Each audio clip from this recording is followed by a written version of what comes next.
할렐루야. 한 주간 평안하셨죠?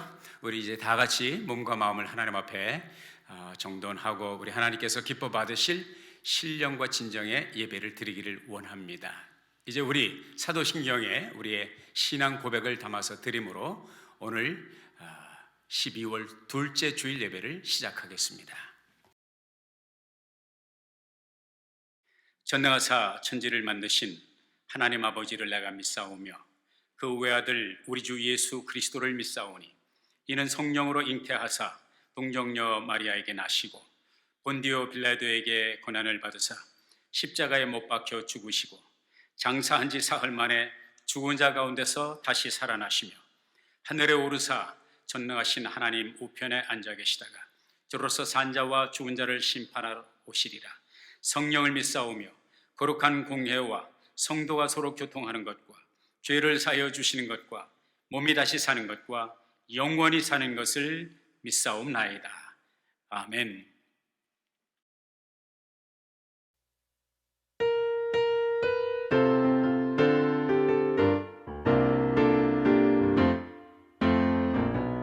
나 주의 믿음 갖고 홀로 걸어도 나 주의 믿음 갖고 노래 부르네. 폭풍 구름 몰아치고 하늘 덮어도 나 주의 믿음 갖고 실망치 않네. 주는 내 친구, 신실한 친구, 세상 끝까지 주를 믿으리. 폭풍 구름 몰아치고 하늘 덮어도 나 주의 믿음 갖고 실망치 않네. 나 주의 믿음 갖고 나 주의 믿음 갖고 홀로 걸어도 나 주의 믿음 갖고 노래 부르네. 폭풍 구름 몰아치고 하늘 덮어도 나 주의 믿음 갖고 실망치 않네. 주는 내 친구, 신실한 친구, 세상 끝까지 주를 믿으리. 폭풍 구름 몰아치고 하늘 덮어도 나 주의 믿음 갖고 실망치 않네. 나 주의 믿음 갖고 실망치 않네. 나 주의 믿음 갖고 실망치 않네.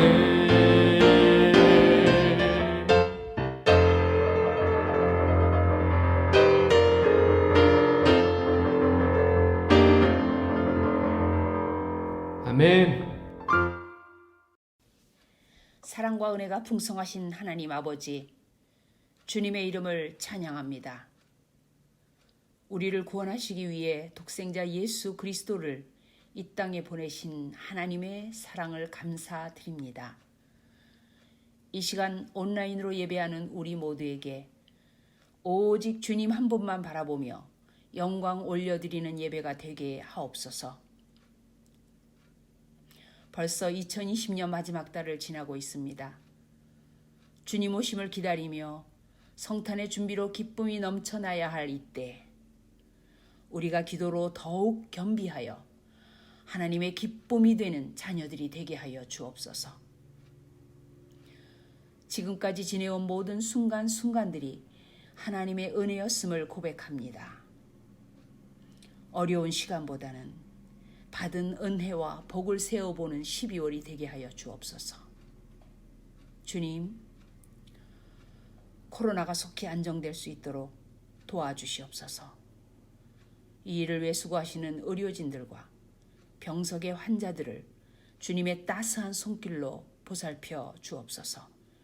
특별히 아름다운 교회 교우들을 바이러스로부터 지켜 주옵소서.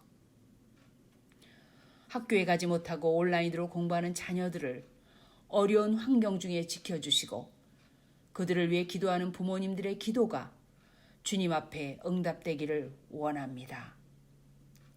코로나가 우리의 일상을 어렵게 합니다. 형편과 처지를 아시는 주님께서 각 가정의 필요를 채워 주옵소서.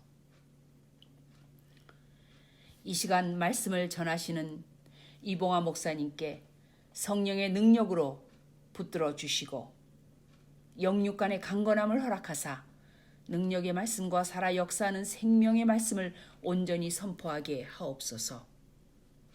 예배와 제단을 위해 수고하시는 모든 분들에게 주님의 은혜와 축복이 함께 하시길 기도합니다. 지금 모든 교회들이 모여 예배하지 못하는 상황이 계속되고 있지만 우리 아름다운 교회 공동체가 날로 더 굳건하도록 지켜 주옵소서. 우리들 각자가 흩어진 교회로서의 사명을 다할 뿐 아니라 모이는 교회를 더욱 사모하게 하옵소서. 주님, 우리 모두가 매일 말씀과 기도로 성령 충만하여 한 주간도 승리하게 하옵소서. 불완전한 세상 가운데 평화의 왕으로 오신 예수님의 이름으로 기도합니다. 아멘. 이제 함께 은혜 받을 하나님의 말씀을 같이 읽겠습니다. 하나님의 말씀은 마태복음 2장 1절부터 11절까지의 말씀이 되겠습니다. 헤로드 왕 때에 예수께서 유대 베들레헴에서 나심에 동방으로부터 박사들이 예루살렘에 이르러 말하되 유대인의 왕으로 나신 이가 어디 계시뇨? 우리가 동방에서 그의 별을 보고 그에게 경배하러 왔노라 하니 헤롯 왕과 온 예루살렘이 듣고 소동한지라.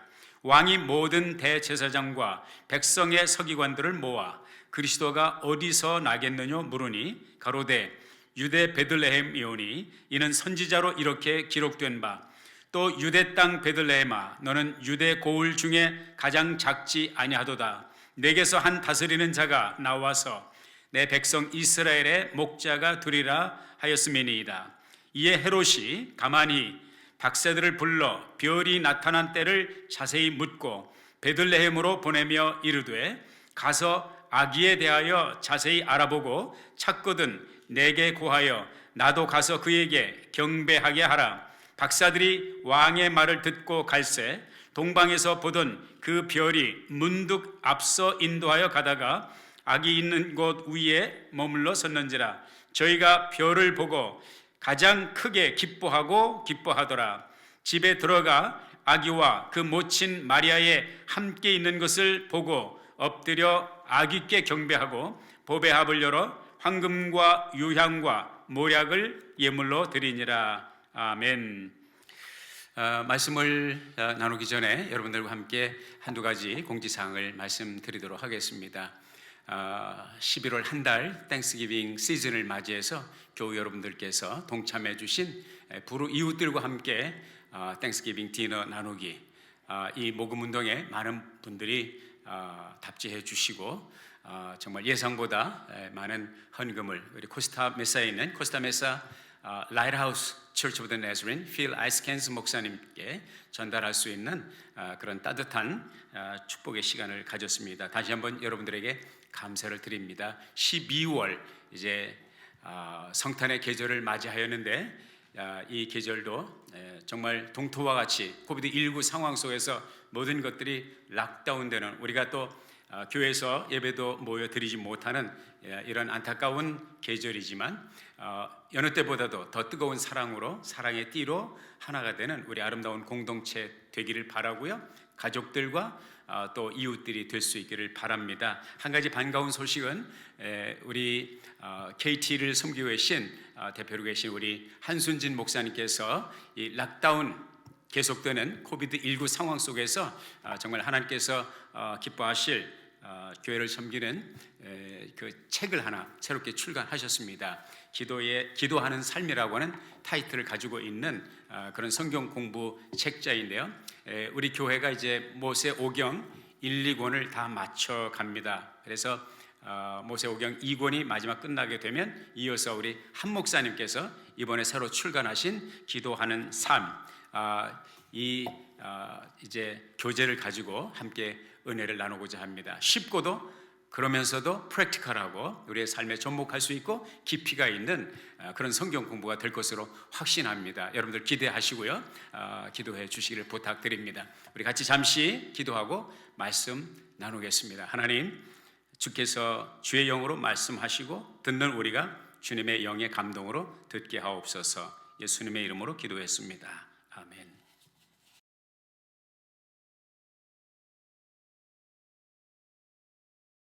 오늘 여러분과 함께 동방박사 시리즈 두 번째 말씀을 나누도록 하겠습니다. 통일찬송 116장에 보면 이런 가사의 찬송이 진행되고 있습니다.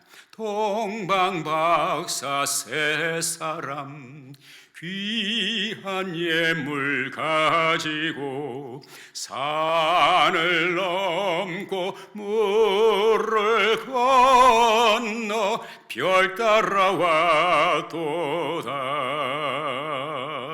아주 클래식한, 오랫동안 사랑받았던 그런 찬송입니다. 여기 보면 동방박사 세 사람 이렇게 되어 있어요.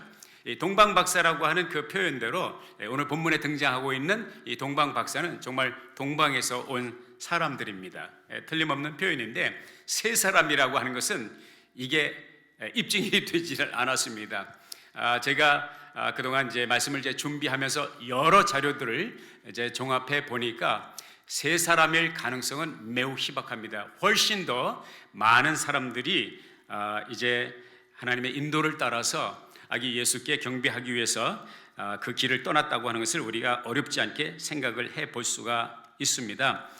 당시 지정학적으로 보면 이스라엘, 팔레스타인을 분기점으로 해서 양대 산맥과 같이 두 큰 제국의 세력이 있었습니다. 하나는 이제 동쪽으로 있는 바벨론 제국, 그 다음에 메데 파사, 미디아 퍼시안 제국이죠. 그리고 파르티아 제국으로 이렇게 이뤄져 내려오는 세력이 있고, 또 이제 서쪽으로는 로마 제국이 이제 급부상하면서 세력을 확장하는 그런 시대에 즈음해서 팔레스타인을 분기점으로 해서 양대 세력이, 동방과 서방이 이제 갈등을 하는, 서로 적대 세력이 되어서 이제 갈등을 하는 그런 지정학적인 상황 속에 있었고요.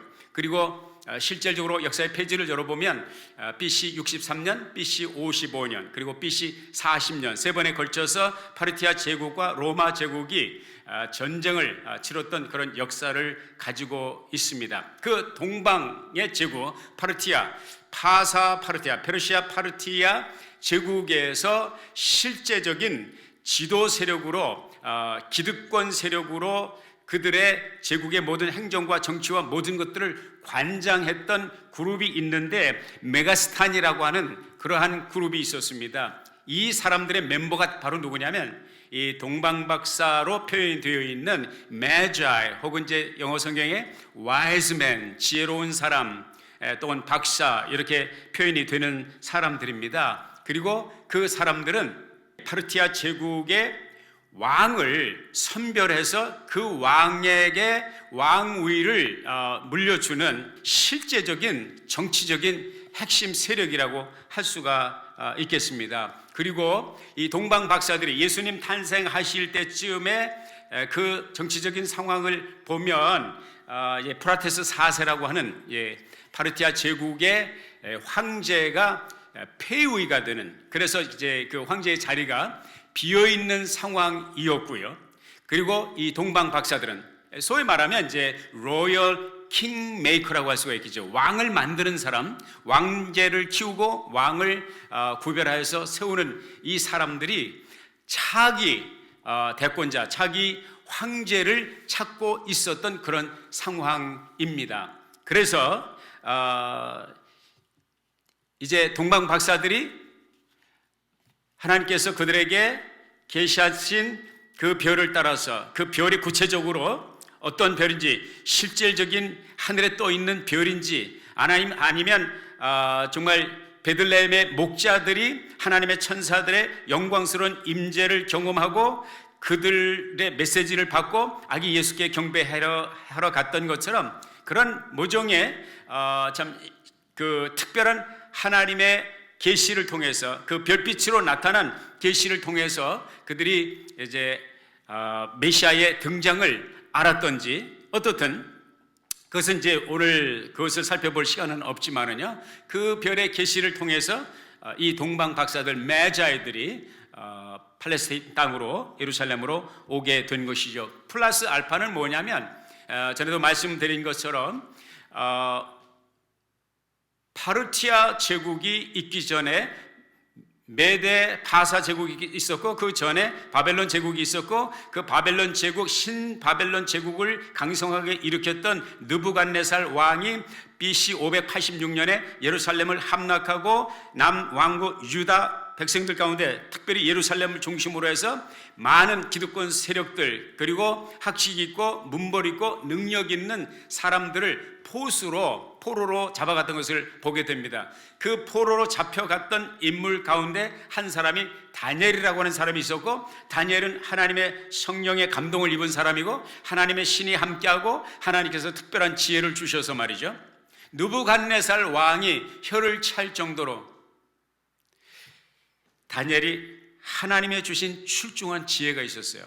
그래서 다니엘은 그 당시 바벨론 제국의 왕의 고문 역할을 맡았던 그 박사들의 장을 삼았습니다. 다니엘서 5장 11절에 보면 그 말씀이 기록이 되어 있습니다. 그 다니엘이 이제 하나님의 성령의, 하나님의 신의 감동을 입어서 장차 나타날 메시아 예수 그리스도의 나타나실 일에 대한 예언을 기록한 것을 우리가 다니엘서 보게 되는데요, 특별히 다니엘서 9장 25절 말씀에 보면 메시아의 등극에 대해서 이렇게 말씀을 해주고 있습니다. 그러므로 너는 깨달아 알지니라, 예루살렘을 중건하라는 영이 날 때부터 기름 부음을 받은 자 곧 왕이 일어나기까지 7이레와 62이레가 지날 것이요, 그때 곤란한 동안에 성이 중건되어 거리와 해자가 이룰 것이며, 62일의 후에 기름 부음을 받은 자가 끊어질 것이며, 7일에와 62일에, 그러면 69일에죠. 69일에는 70에서 한 일회가 빠진 69일에는 계산을 해보면 483년이라고 하는, 성경의 해석학적으로 보면 483년이라고 하는 그런 계산이 나옵니다. 무엇을 기점으로 해서?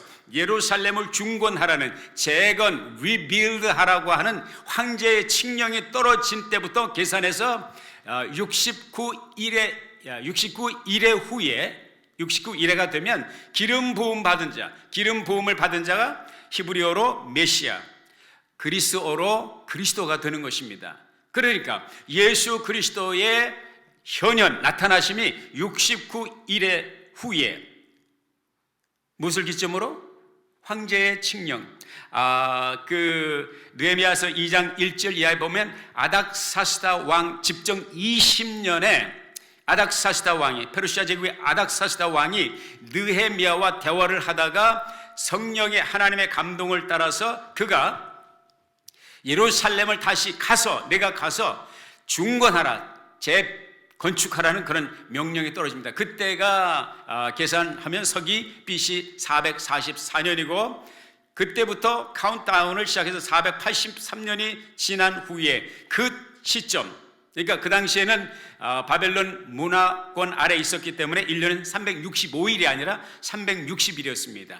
거기다가 윤년을 넣어서 계산을 해보면 예수 그리스도께서 마지막 운명하시기 전에 예루살렘에서 마지막 일주일을 보내실 때 나귀를 타고 예루살렘에 입성하신 종려주일에 일어났던 사건이 있는데, 그 타이밍과 딱 맞아 떨어지는 거죠. 이 캘큘레이션을 해보면 기가 막힌 것입니다. 그때의 기름 부음을 받은 자가 나타날 것이다. 다시 말해서 메시아로서, 기름 부음 받은 그리스도로서 왕이여 오시옵소서 수많은 군중들의 환호를 받으면서 나귀를 타고 평화의 왕으로 예루살렘에 입성하는 그 시간, 그 타이밍이 바로 이제 느헤미야를 통해서 예언되었다는 것을 발견하게 되고요, 다니엘을 통해서 우리가 발견하게 되는 것입니다. 이러한 놀라운 역사들을 바벨론 제국 때부터 박사장으로 있었던 다니엘이 그 휘하에 있는 박사들, 이 박사들 그룹이 왕에게 조언을 하고 국사에 많은 것을 심층부로 들어가서 영향을 미쳤던 이 사람들인데, 그 사람들의 장이 누구냐? 박사장이 누구냐? 바로 다니엘이었죠.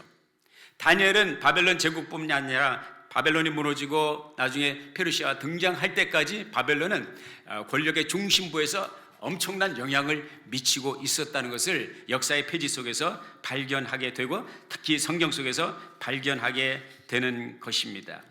이 동방 박사들은 이 계속해서 이제 알려지고 가르침받고 교육받고 전해져 내려온 다니엘이 가르쳐준 예언의, 다니엘서 9장 25절에 이하에 나오는 그 예언의 의미가 무엇인지 분명히 설명을 들었을 것이고, 그 메시아의 출현에 대한 희망과 기대를 가지고 있었던 사람이라는 것을 우리가 발견하게 됩니다. 이 복음을 이 동방 박사들은 받아들이고 진심으로 메시아의 출현을 기대하고 기다려왔던 사람들입니다. 시대를 분별하는 사람이고, 이제 지금 파르티아 제국에서 왕의 자리는 공석이 되고 메시아를 가리키는 별은 보이고, 정치적인 상황, 지정학적인 상황 속에서 모든 정황이 그리스도의 출현을 알고 있는 이 때라는 것을 발견하게 되고, 두근거리는 가슴으로 흥분된 마음으로 그들은 예루살렘을 향해서, 팔레스타인 땅을 향해서 수많은, 이제 어떤 학자들에 의하면 군인들과 수행원들 모두를 합치면 수천 명이나 되는 어마어마한 캐러밴, 큰 무리를 이끌고 팔레스타인으로 왔을 것으로 그렇게 생각하는 것입니다. 그러니까 그 당시 로마 제국의 등을 그 뒷배를 가지고 유대 왕으로서 등극하여서 집정을 하던 사람이 누구예요? 헤롯 대왕이죠. 근데 그 헤롯 대왕이 수천 명의 군중을 데리고, 그 많은 사람, 군인들을, 어마어마한 군단을 데리고 와서 유대인의 왕으로 나신 이가 누구냐 물을 때에 헤롯이 받았던 그 충격, 그리고 그 대궐을 중심으로 해서 예루살렘에 일어난 소동, 이것은 우리가 충분히 이제 생각을 있을 수 있는 일이라고 하는 것을 우리가 발견하게 됩니다. 그 당시 특별히 역사의 페이지를 열어보면 헤롯이 군대를 가지고 있었어요. 로마 정부로부터 부여받은 군대를 가지고 있었는데, 이 군대는 이 동방 박사들이 왔을 때에 예루살렘에 있지 않고 다른 곳에 급한 일을 다루기 위해서, 진압하기 위해서 예루살렘을 비운 상태라는 것이죠. 군사력이 전혀 없어요. 대군을 이끌고 동방 박사들이 왔습니다. 이 동방 박사들은 제국의 왕권을 쥐락펴락하는 권력의 핵심층의 사람들입니다. 그러니까 헤롯이 받았던 충격을 우리가 넉넉히 상상해 볼 수가 있습니다. 그들은 킹메이커로서 다니엘을 통해서 계시된 영원한 왕국, 평화의 왕, 세상을 새롭게 다스릴 그 메시아를 기대하면서 이 머나먼 길을 찾아왔던 것입니다. 그들이 바로 동방 박사들이에요. 두 번째, 그들은 누구를 찾아 길을 떠났고 그들은 누구를 찾아왔는가 생각을 해보기를 원합니다. 메시아를 찾아서 왕중왕을 찾고 전쟁을 종식시키고 세계 평화를 가져올 그 메시아를 찾아서 그들은 멀고 먼 길을 산 넘고 물 건너 왔습니다.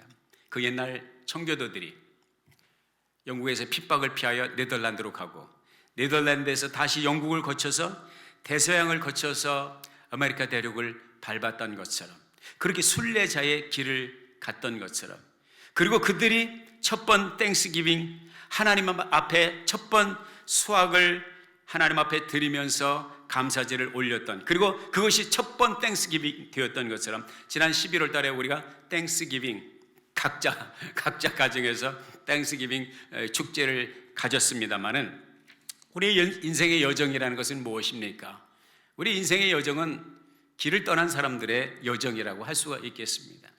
동방 박사들은 아기 예수께 경배하기 위해서 그 길을 떠났고, 이 세상을 살아가는 우리 모든 사람들은 무엇인가를 만나기 위해서, 무엇인가를 찾아 길을 떠난 사람이라고 할 수가 있겠습니다. 그리워하는 사람을 찾아 길을 떠난 사람들이 있습니다. 성공이라고 하는 것을 찾아 길을 떠난 사람들이 있습니다. 어떤 사람은 많은 부를 축적하기 위한 그런 비전과 꿈을 가지고 길을 떠난 사람들이 있습니다. 어떤 사람은 권력의 정점에 서고자 하는, 권력을 장악하고자 하는 그런 꿈과 비전을 가지고 그 여정을 출발한 사람들이 있습니다. 우리 사람들에게 꿈과 그리고 비전은 무엇입니까? 저는 그렇게 생각해요. 우리의 삶의 에너지다.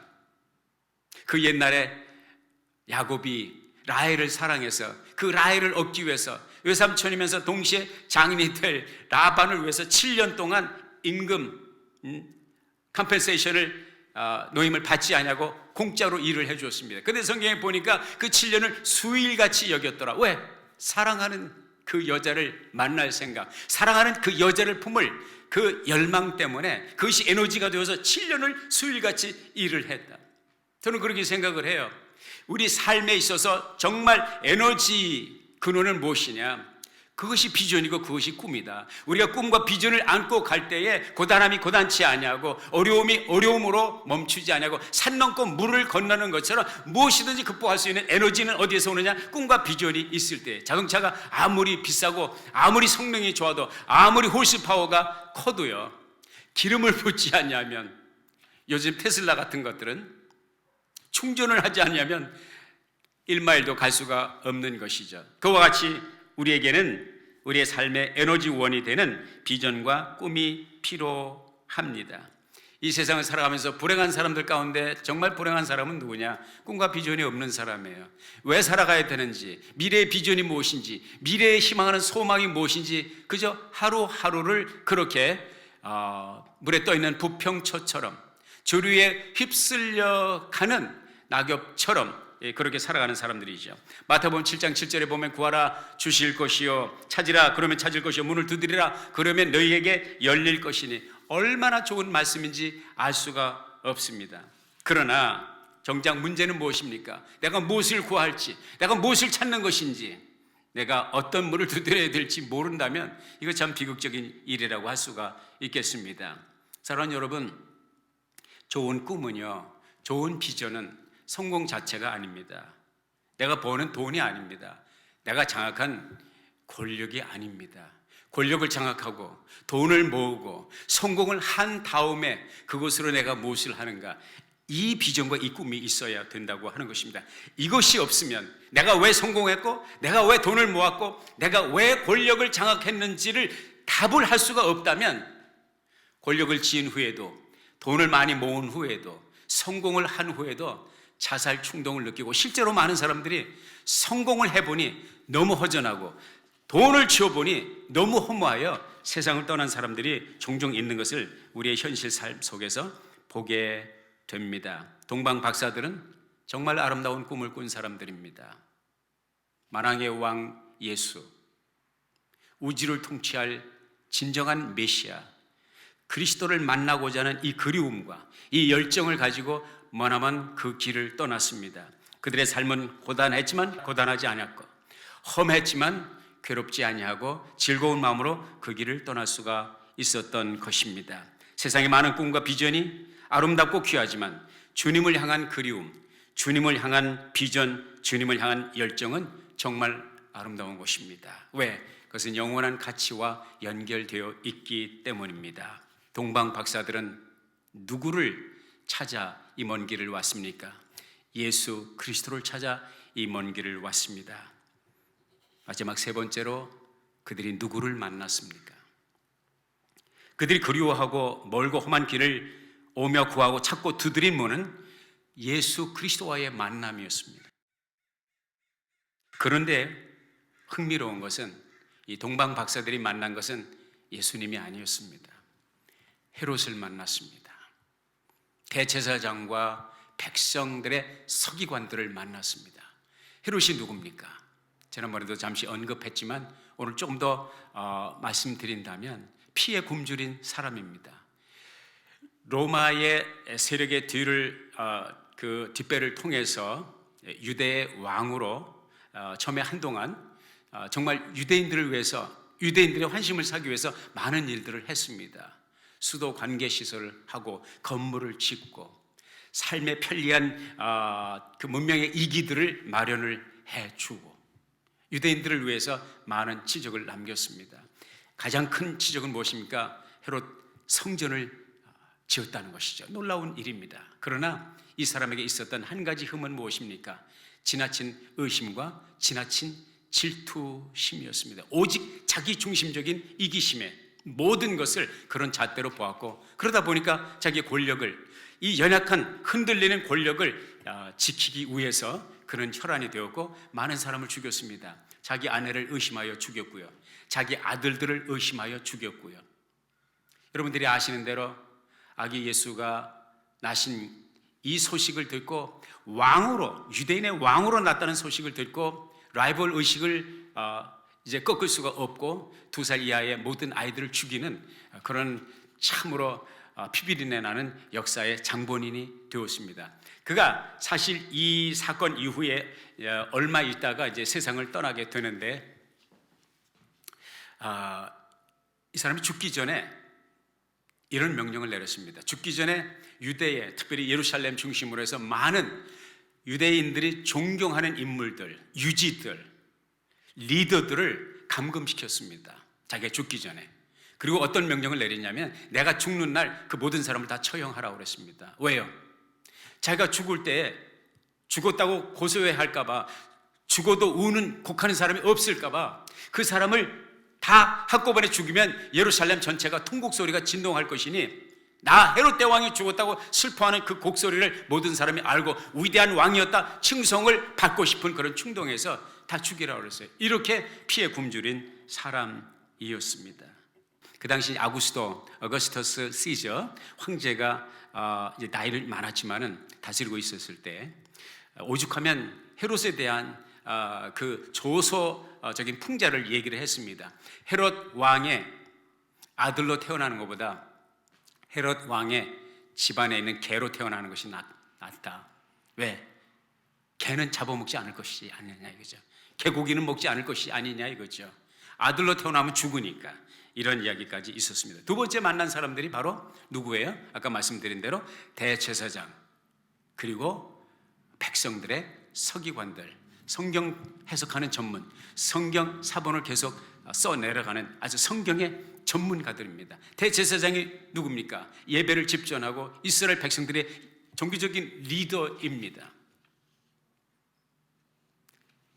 이 동방 박사들이 베들레헴으로 갈 수 있었던 것은 이 서기관들의 해석 때문에, 미가서 5장 2절에 있는 말씀, 베들레헴 에브라다야, 너는 유대 고을 중에서 작을지라도 이스라엘을 다스릴 자가 내게서 내게로 나오리라. 이 말씀을 해석하면서 베들레헴에서 태어날 것입니다. 메시아가 태어나다면 베들레헴에서 태어난 것입니다.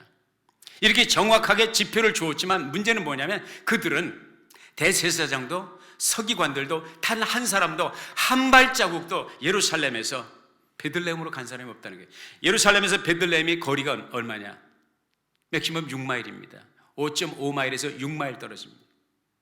그 6마일, 마음만 먹으면 얼마든지 갈 수 있는, 마음만 먹으면 얼마든지 가서 메시아, 아기로 오신 메시아를 만나고 경배할 수 있었던 그들이지만, 그것을 알면서도, 거기서 태어날 것을 알면서도, 당신이 찾은 메시아가 거기 있습니다, 길을 가르쳐 주면서도 자기들은 한 발짝도 움직이지 않았습니다. 주님의 말씀이 생각납니다. 마태복음 7장 21절에 나더러 주여 주여 하는 자마다 다 천국에 들어갈 것이 아니라 다만 하늘에 계신 아버지의 뜻대로 행하는 자가 들어가리라. 주님께서 말씀하신 것을 기억합니다. 그럼에도 불구하고 동방 박사들은 헤롯 왕에게서 멈추지 아니하였고 대제사장에게서 멈추지 아니하고 백성들의 서기관들에게서 멈추지 아니하고 그들의 마지막 만남을 위해서 포기하지 아니하고 그 길을 떠나게 됩니다. 사랑하는 여러분, 주님이 이 땅에 사역을 하시는 동안에 많은 사람이 주님에게 찾아왔습니다. 주님의 은혜, 주님의 사랑, 주님의 타치, 주님의 말씀을 듣기 위해서, 주님의 축복을 받기 위해서 왔습니다. 그러나 많은 경우에 그 주님을 찾아온 사람들이 먼저 만난 것은 주님이 아닙니다. 주님 주변에 있는 사람들을 만났습니다. 그 주님 주변에 있는 사람들 가운데 가장 핵심적인 사람들이 누구였어요? 제자들이었습니다. 그런데 놀라운 것은, 정말로 아이러니한 것은, 그 주님을 찾아온 사람들의 주님을 만나는 그 길을 가로막고 있었던 사람들이 누구냐? 바로 주님 주변에 있었던 사람들이라고 하는 것입니다.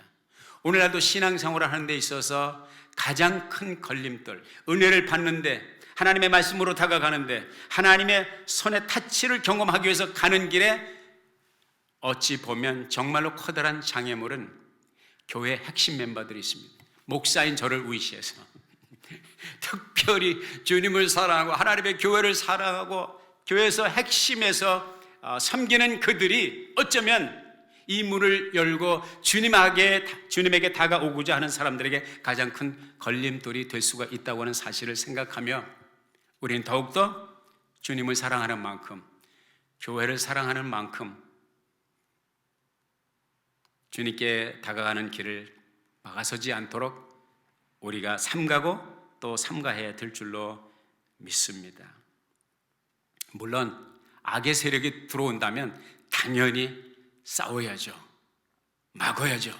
모든 수단을 동원해서 악한 세력이 침투하지 못하도록 막아야 되겠죠. 제자들이 막아서도, 사람이 주님께로 가는 길을 막고 있어서도, 정말 주님을 만났던 사람들은, 정말 주님의 은혜와 주님의 기적을 체험했던 사람들은 거기에 굴하지 않고 끝까지 뚫고 간 사람들입니다. 지붕을 뚫은 것처럼, 대기권을 뚫고 그 로켓이 대기권 밖에 우주로 갈 수 있는 것처럼 우리는 우리를 막고 있는 그것들을, 그 장애들을 극복할 때 우리 주님을 만날 수가 있고 주님의 은혜를 경험할 수가 있습니다. 수로보니게 여인의 얘기 잘 아시죠? 자녀에게 줄 떡을 개에게 던짐이 마땅하지 않다. 그 말씀을 그 수로보니게 여인이 자기 딸 문제로 예수님의 만져주심, 예수님의 도움을 받고자 왔는데 주님이 그렇게 냉담하게 하시잖아요. 그래도 이 여자는 뭐라고 그럽니까? 개들도 주인의 상에서 떨어지는 부스러기를 먹습니다. 놀라운 것이죠. 굴하지 않냐고, 면박을 받음에도 불구하고 나는 여기서 포기할 수 없습니다. 나는 여전히 주님의 은혜가 필요합니다. 나를 개 취급하셔도 좋습니다. 내게 부스러기 은혜라도 주옵소서. 놀라운 것이죠. 주님께서 뭐라고 말씀하셨습니까? 네 믿음이 크도다. 내 소원대로 드리라. 주님께서 말씀을 하셨습니다. 주의 말씀을 기억합니다. 예레미야서 29장 13절에 보면 너희가 전심으로 나를 찾으면 나를 만나리라 말씀을 하셨습니다. 이 아름다운 성탄의 계절, 주님을 찾아 나서는, 주님의 은혜를 찾아 나서는 여러분 그리고 제가 될 수 있기를 원합니다. 코비드19의 동토와 같은 차가운 계절을 살아가고 있지만 주님의 은혜의 문은 여전히 열려 있어요. 수로보니게 여인처럼, 동방 박사들처럼 산 넘고 물을 건너 험한 길을 왔고 사람들이 진을 치고 그 길을 막을 때조차도 그들은 포기하지 않냐고 주님을 향하여 그 행진을 계속하였습니다. 여러분, 이 계절 코비드19, 코로나19 시대에 모든 것이 셧다운 됐으니까 나의 신앙생활도 셧다운 됐다고 착각하지 마십시오. 세상의 모든 조짐과 모든 환경이 우리를 억압하고 우리를 억제해오고 우리를 두렵게 할지라도, 그리고 관계를 끊어놓는 듯한 그런 락다운이 있을지라도 은혜의 문은 열려 있다는 사실을 기억하십시오. 지금이야말로 하나님의 은혜를 경험할 수 있는 절호의 찬스입니다. 집콕 방콕 하시죠? 아무것도 하지 않는 시간이라고 생각하지 마십시오. 하나님의 말씀에 가까이 다가갈 수 있는 좋은 기회입니다. 줌에 들어오셔서 성경 공부도 한번 참여해 보시고, 줌에 들어오셔서 새벽 6시 새벽 기도도 같이 좀 해보시고, 금요일날 줌으로 만나는 기도의 공동체의 공간 7시 반에 거기도 한번 들어오셔서 같이 기도 제목을 쉐어하고, 요즘에 얼마나 재미있는지 몰라요. 기도 제목들이 나오고 그 기도 제목을 놓고 함께 공동체 우리 멤버들이 기도하고 기적 같은 하나님의 응답의 역사, 급한 것은 급하게 응답하시는 이 역사를 경험하면서 우리는 너무 행복해요. 그런데 우리 멤버들이 하는 얘기가, 이거 우리끼리만 이것을 경험하기는 너무 아깝다. 우리 교우들이 좀 더 같이 참여했으면 좋겠다. 그며 기도해도 같이 하시고요. 모든 것이 샷다운 됐고 락다운 됐으니까 관계가 단절되는 것 같지만, 얼마든지 우리는 SNS를 통해서, 전화 한 통화를 통해서 우리 이웃들과 나눔, 그리스도의 사랑을 나눔, 복음을 나눔, 은혜를 나눔의 시간을 가질 수 있다는 사실을 기억하시고, 동방 박사의 들의 이 마음을 가지고 주님을 찾으십시오. 그 동방 박사들이 결국은 누구를 만납니까? 예수님을 만납니다. 베들레헴에 계신 예수님을 만납니다. 사랑하는 여러분, 찾고 또 찾을 때에 만나 주시는 주님의 은혜가, 이 계절을 열어주신 주님의 크신 복이 여러분과 여러분의 가정에 함께 하시기를 예수의 이름으로 축복합니다. 기도하겠습니다. 하나님, 주님께서 열어주신 이 성탄의 계절, 코비드19 상황과 오버래핑이 되어서 우리가 때로는 혼동을 하지만 동방 박사들의 심정을 가지고 끝까지 주님을 추적하는, 주님을 사모하는, 그리고 급기야 주님을 새롭게 이 계절에 만나는 귀한 은혜를 덧입게 하옵소서. 예수님의 이름으로 기도했습니다. 아멘.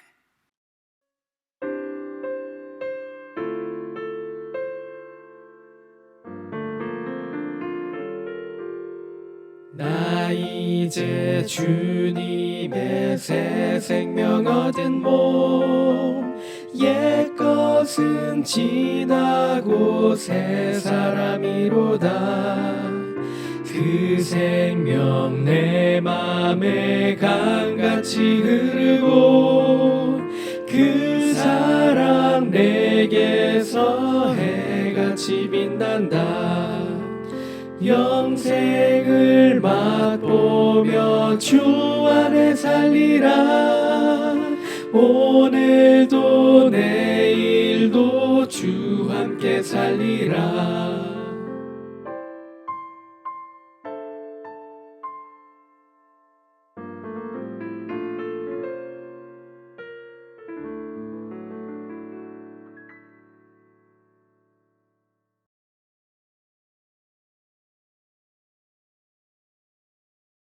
지금은 우리 주 예수 그리스도의 크신 은혜와 아버지 하나님의 극진하신 사랑하심과 보혜사 성령님의 감동, 감화, 내주하시고 교통하시는 역사가 동방 박사들의 심정, 동방 박사들의 믿음, 동방 박사들의 희망을 가지고 이 계절을 열기를 원하는, 주님을 결국을 만나는 놀라운 주의 은혜를 사모하고 이 자리를 일어나는 사랑하는 주의 자녀들과 저들의 가정과 우리가 살고 있는 미국 땅, 조국 땅, 북녘 땅, 세계 선교 지역 위에 이제로부터 영원토록 함께 있을지어다.